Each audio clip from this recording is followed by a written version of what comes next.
Tyvek can move quite fast once you heat it. Don't be just satisfied with the texture. When you're working with Tyvek, particularly for the first time, just see what will happen. And if you've used metallic paint, you'll see that in the ridges, the metallic paint kind of gathers onto itself. We will have a bit of sparkle. These are heat transfer foils. They stick to glue, so they'll stick to Bondaweb or Vlisafix or Wonder Under, however you call it.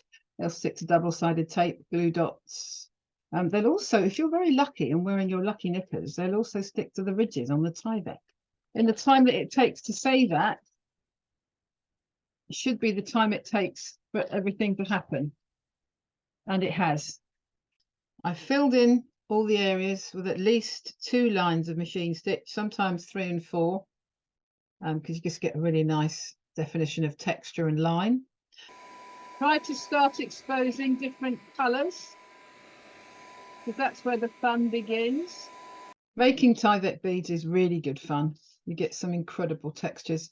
As you can see, I tend to like kind of rough, knobbly beads. You can make smooth beads.